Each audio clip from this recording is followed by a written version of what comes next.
Well, yun yung nakalap ko na impormasyon na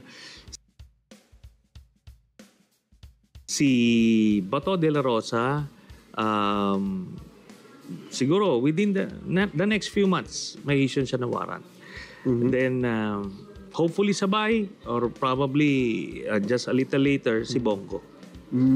Sila yung kasi sila yung integral elements dun sa dun sa EJ case eh. Si Digong yung nag-uutos, si Bato yung nag-implement sa PNP, si naman yung paymaster dito sa kabila, si Bongo. Pero alam mo, kung sakali matuloy yan, magkakasama-sama sila doon. May common area eh. Talaga. Dahil sila magkwentuhan eh. Hindi sila magkwentuhan. I think built for 30 individuals yata yung detention center eh. So, 6 lang yung occupied eh. Pagka so pwede nga sila magluto. Palagi ko paglulutuin nila si Bato yan eh. Kasi alam naman sa medyo matabang yung bland yung pagkain sa Europe. So, ito ngayon, tagaluto na si Digong. Ito, talagang itong si dating Senador Sonny Trillanes, talagang hindi ito tinatantanan si Duterte at ang mga galamay, ngayon si Trillanes, matapos ma-deny yung interim request ni Duterte, ang sabi niya, susunod na dyan, aarestuhin na dyan si Bato at si Bongo. Sigurado ako niyan. Hindi man lang nagsabing sa tingin ko sigurado siya.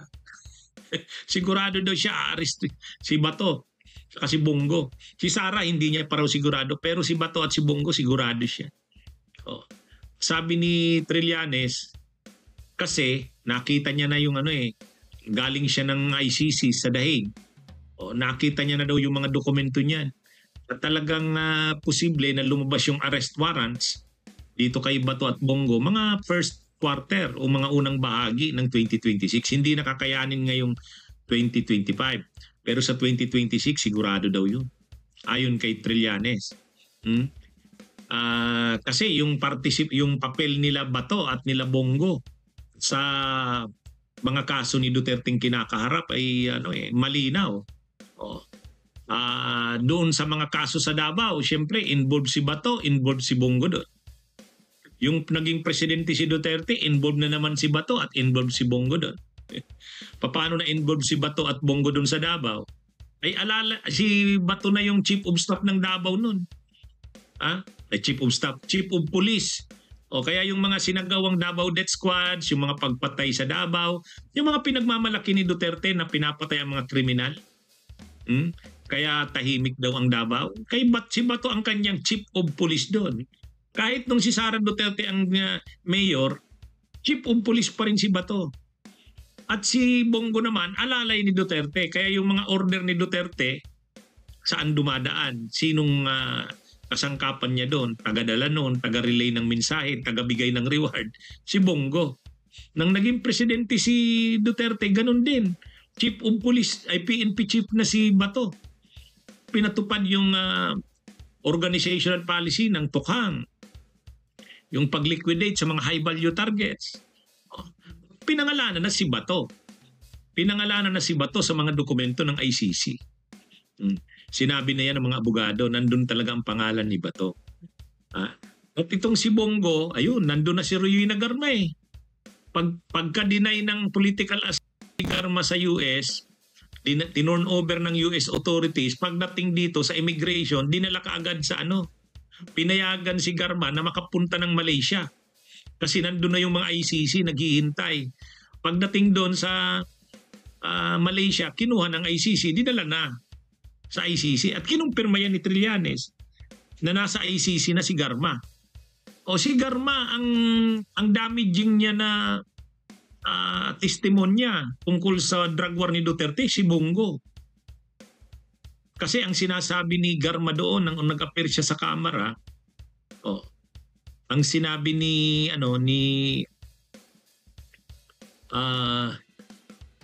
ang sinabi ni Garma, sila ni Bernard, ano ba yun? Sino ba yun?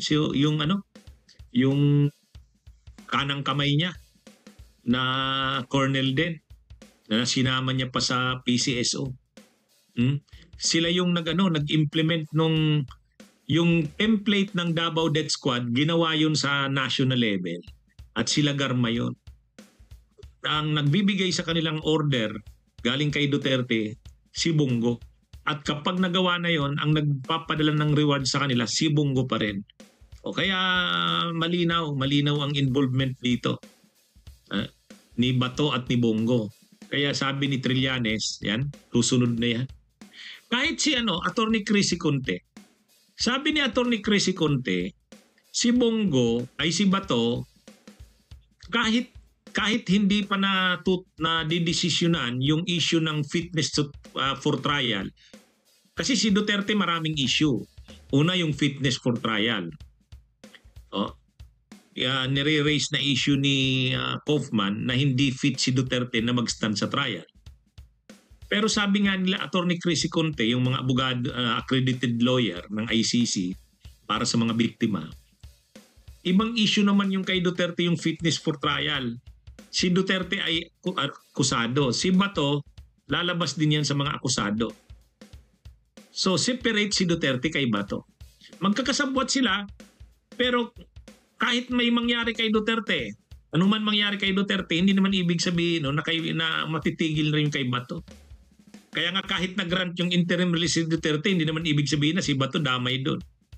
At yung issue ni Duterte ng fitness to stand trial, hindi kasama si Bato doon. Kaya nga ayon kay Attorney Chrissy Conte, posible na habang dinidesisyonan pa yung issue ng fitness to stand trial ni Duterte, ay lumabas din yung warrant of arrest ni Bato. Hindi yun tatapusin muna yung issue ni Duterte, saka lalabas yung arrest warrant ni Bato. Hindi yun. Gugulong ng yun. Yung kay Bato at Bongo, separate yun dun kay Duterte.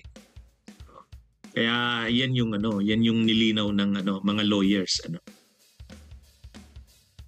Bunyog, halikan na kasama ka. Bunyog, kapag buklod ay may pag-asa. Luzon, Visayas, Mindanao, isa ang pananaw. Sa bagong Pilipinas ang bunyog isisigaw. Bunyog, bunyog, bunyog.